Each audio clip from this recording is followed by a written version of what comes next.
Welcome to Pastor's Chat today. Well, we're looking at a new psalm, Psalm 131. Very brief and short psalm, but another one of David's psalms. Now remember, we're in the Pilgrim Psalms, the Ascent Songs, and this is the 12th of those 15 Ascent Songs, meant to help the people of Israel as they marched up to Zion to worship. This one in particular speaks of humility. That's the theme of these three short verses that help us understand how David was a humble man. You know, Jesus Christ was humble. The Bible said he humbled himself. He stepped down from heaven, from the throne there ruling the universe, and became a little baby in a mother's womb, and then was born into this world in a very cruel, wicked, evil world. And yet he humbled himself and became obedient even to the death of the cross. Well, David is a beautiful example of a humble person. There we find, if anyone could have been proud, it could have been David. David was the eighth son in a large family. He was a shepherd boy just watching over the sheep in the fields.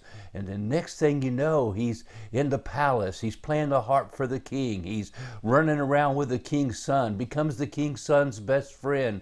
Next thing you know, he's around men of honor, who are commanders, fighting battles, and he's leading into battle, and he's a national hero. And then he has the call of God upon him to be the next king. Yet he goes through a difficult time.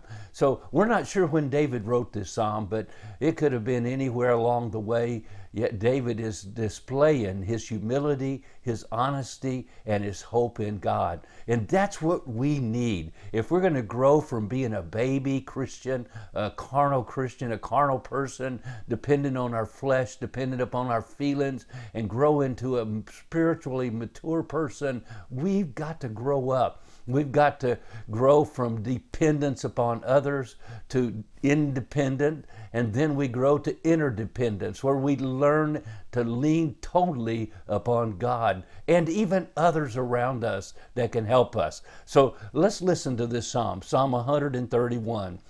Lord, my heart is not haughty, nor mine eyes lofty.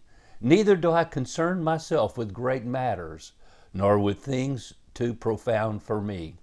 Surely I have calmed and quieted my soul like a weaned child with his mother. Like a weaned child is my soul within me. O Israel, hope in the Lord from this time forth and forevermore. Now, several things we learn from this psalm. If we're going to grow into a mature believer, a person that really honors the Lord, and we see first honesty. Accept yourself. We see that David, he accepted the fact that he wasn't the smartest person in all the world. And he accepted the fact that there were others a lot brighter and stronger and everything else more than he was. And he wasn't going to try to figure it all out.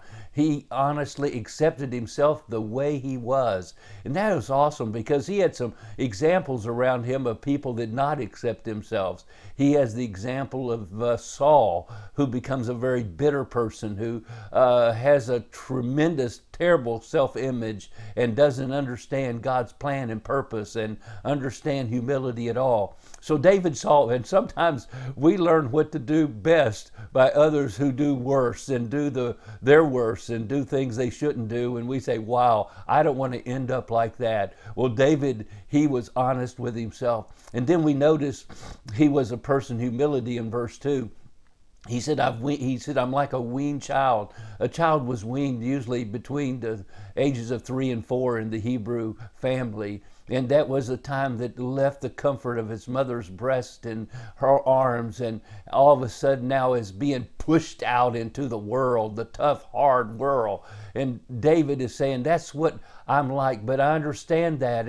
And so I go from crying and wanting my mother to saying, I got to grow up. But then we see in the last part, he says, Israel, hope in the Lord. And he goes to anticipation, hope in the Lord. It's not just wishful thinking. It's a present faith that God is in charge of my future. And that's what David said he needed to do. And he's encouraging others to do it too. Israel, everyone, us today, hope in the Lord. He's the one that truly will take care of us and help us. God bless you as you read this psalm and love the Lord. God bless. Have a wonderful, wonderful day.